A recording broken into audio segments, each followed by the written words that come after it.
So Iceman 2 comes out, and I remember last issue, I thought it was the yellow line down the middle of the road. It was just an average book. It had its bad points, but ultimately it wasn't really offensive. And I said these words.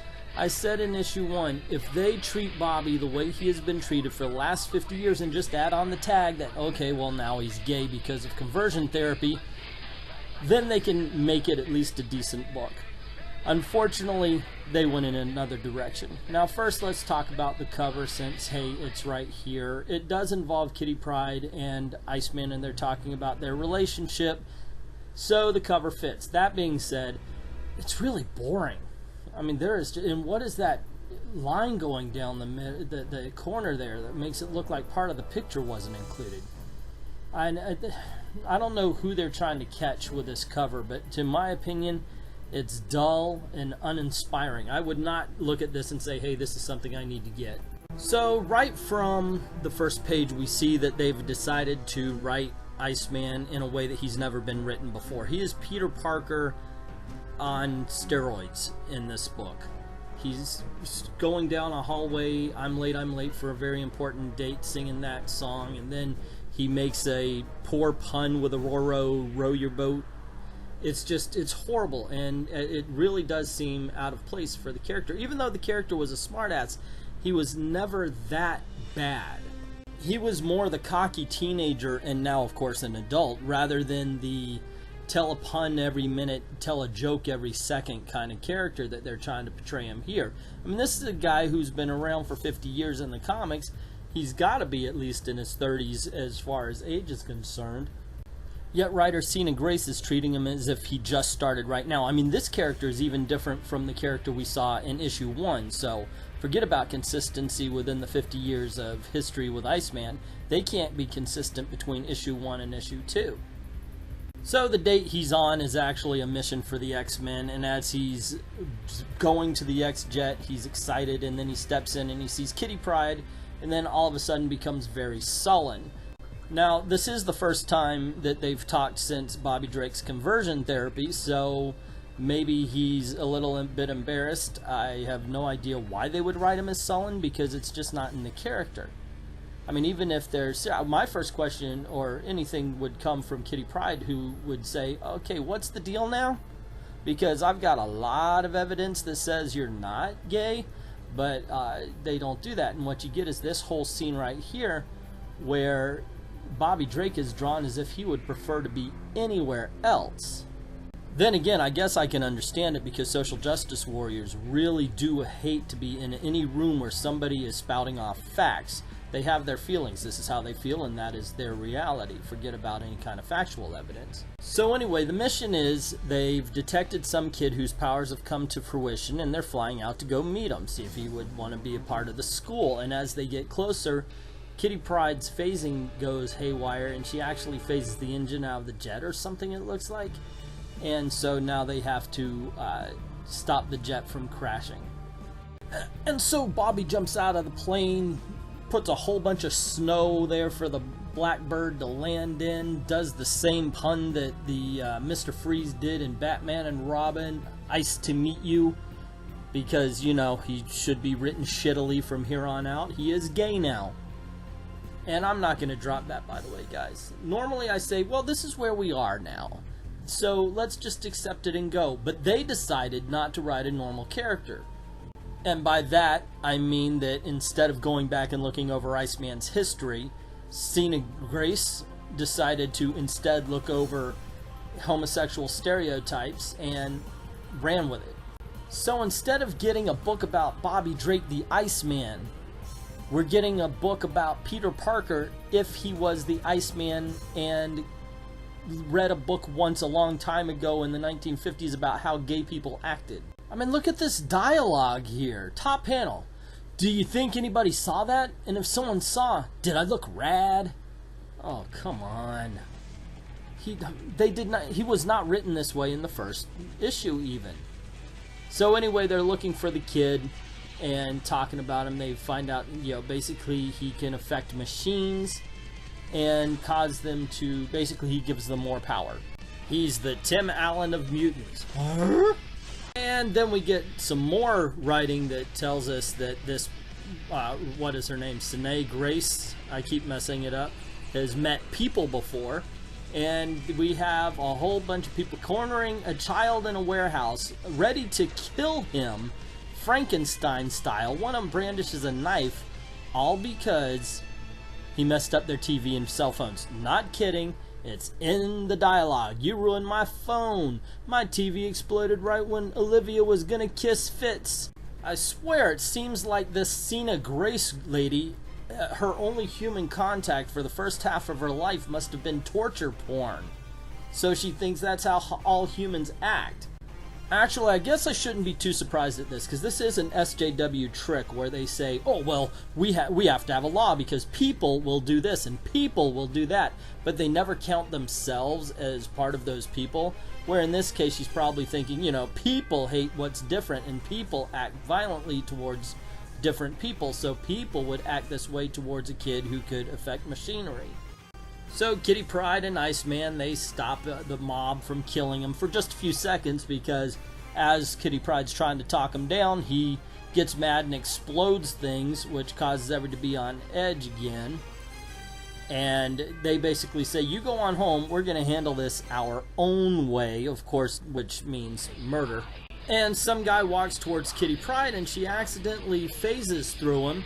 And everybody gets a little nervous. You know, hey, she's going to make him a ghost. And Bobby Drake says, I think it's safe to say that everyone needs to cool down. Chill out.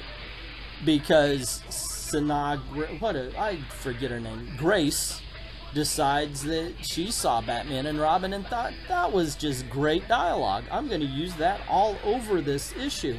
By Cliff Clavin's tote bag, I swear that this is the only woman who has ever watched Batman and Robin and decided that was some great shit and she can't wait to ape it for another story. So the mob of normal people who all of a sudden doesn't see a problem with murder because their cell phones broke and a car wreck was caused, keeps chasing them throughout the warehouse, one of them trying to crush the kid's skull with a crowbar. Just in time, Iceman jumps in front of the crowbar as it falls, knocks the guy out, and Kitty Pryde leads them through the warehouse to safety. Unfortunately, the mob is still after him, and Iceman states that he really hopes this kid doesn't turn into a bad guy. The mob sees them as they run into the warehouse, but Iceman is able to put up a pretty huge iceberg. They're not getting through this anytime soon. And with a small reprieve of the villagers chasing them, they continue with their very bad dialogue. They're coming for Z like he's the Beatles, but that slushy should keep the fan club at bay. Alright, we've got a minute. Let's get our power situation sorted out before you start phasing into other dimensions. You know, for a guy made of ice, you really know how to make a hot mess of every situation. So it doesn't take much for Bobby to realize that she's not really talking about the situation they're in, and she wants to talk about the relationship because, you know, let's not take time to actually get away from the mob. She can't, you know, I don't know. Anyway, let's keep going. I had to find out my ex-boyfriend is gay from Gold Balls, Bobby. When do you think we would discuss it? Never? So Bobby decides to deflect. You were in space aside. I don't know what that means, aside. You were in space aside? Or besides me? I don't know.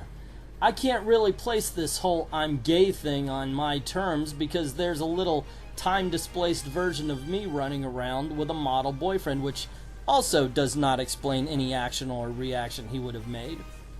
Never mind having to save the world on the rego because I'm being written really badly with poor dialogue. I haven't even had time to tell my parents. He spent damn near half the issue with his parents last issue, which makes me convinced that Sina Grace, I got her name right, the writer of this issue, never read the first issue, which is amazing because she wrote the first issue. So they continue the conversation, and it basically ends up being nothing because she's like, why didn't you talk to me? Because as soon as I heard you were gay, I'm okay with it. Which, okay, then why bring it up? And the kid is even smart enough to point out they should stop having the conversation. So Bobby, not understanding that knocking somebody unconscious can actually cause brain damage, hits the kid and knocks him out to turn off his powers so now they can use their powers normally. Kitty tries, you know, hey, Bobby, she goes, whatever. How many times have you been punched in the face before turning 18? Plus, he's kind of a brat and he deserved it. Touch something? So Kitty Pryde takes this opportunity to give him a hug. I guess the fight's over, and she says, the jet is busted, but I'll sort out our escape route. Can you hold off the mob?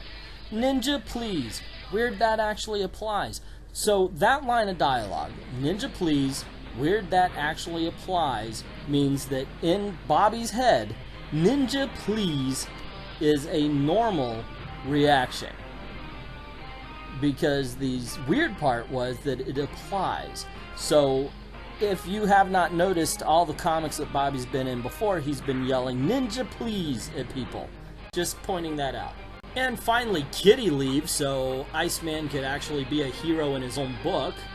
And the murderous mob who are pissed off because of their cell phones come running in. They want to kill a kid. And they see Bobby with all his ice golems. So, with what looks like the minimum effort, Bobby yells, snow golems attack! And they do, they attack, and one guy's complaining about the cold. That's a way to dissuade people from wanting to kill a child over a cell phone in a car accident. And we see that Kitty is looking for a ride. And so we see the result of Iceman's snow golems, and that a lot of people are buried in the snow. And if you notice, there's one guy with his head buried and his hand up. He may be dead. If anybody's ever seen or seen the effects of an avalanche, he might actually be suffocated at this point. Iceman is a murderer because he ain't going to help him. Hashtag chill vibes. Want me to tag you? Yeah, please do, because this is assault, you non-officer of the law. I mean, seriously, holy Toledo. They should be arrested for this. Oh snap, my ride's here because of talking. Why is he talking like this? Hey there, son, need a ride? Don't worry, I cringed too when she said that. Oh my god, like everything out of Iceman's mouth this issue hasn't been cringe-worthy. Bye, folks. So is someone else gonna come back for the jet, or shut up, Bobby? No, that's actually a good question. You would think that that would be something on their mind. I always wonder how they got away with owning a jet like that. I mean, that is a fighter plane, it looks like. So how is the American military not crushing right down on them? Here nor there, you would think that they wouldn't want the cloaking technology of the Blackbird in random hands and such like that. I don't know. Anyway, in this case, Iceman's right, Kitty's wrong. And so we move to the last 2 pages, which are basically just the wrap-up. You have Bobby talking about how it's not so much what you do with your powers, it's knowing your limitations. Then Kitty comes in and tells the kid that they just saved that at some point he has to contact the family again, which, by the way, makes them kidnappers. Because they have a runaway kid and they have not alerted the authorities yet. And then she gets to talking to Bobby. Wait, I don't know. Would that make them kidnappers? I'm not a lawyer. It just seems wrong to be harboring a kid like that. And so Kitty comes in and does the whole, hey, I know I'm not your go-to person, but you really should talk to somebody. Open up and find somebody who you can let in. And so she says, start with your parents. And he calls up and he's like, hey, Mom, I want to come over. No, it's not a prank. Completely erasing what happened in the first issue because, and this has been true for Bobby's parents all along, they have been the kind of parents that treat mutation as a disease. You know, they're embarrassed by it. So opening up to them as a gay person, yeah, that would have been tough. And now the whole, hey, this could be a prank, makes it seem like Mom and Dad wanted him to come over.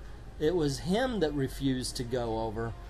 But it was kind of a mutual thing. They were uncomfortable around him, and he didn't like the fact that he had to feel uncomfortable around his parents, so they didn't do anything. This is completely erasing what happened in the first issue, even. Which, once again, makes me think that the person, Sina Grace, who wrote the first issue, didn't freaking read it. Which, of the two of us, makes her the smarter one. So there you go, kids. That's my take on the Iceman #2. What did you think? Did you like it? Did you hate it? What do you think of the book itself? Can't wait to rush out and get your own copy? Let me know in the comments below. Also, if you like videos like this, please click like, click share, and you haven't already, Click subscribe and hit that notification bell so you don't miss anything. But most important, thank you very, very much for watching. Hey kids, it's Englentine here, and we have just put out the tip jar that is Patreon. We have creator content polls where you can help choose what videos we're about to do, and we have some major ambitious videos coming up, so every little bit helps. So go on, check it out. For the price of a candy bar, you can help us out and keep us going, and it's greatly appreciated. Either way, once again, thank you very, very much for watching.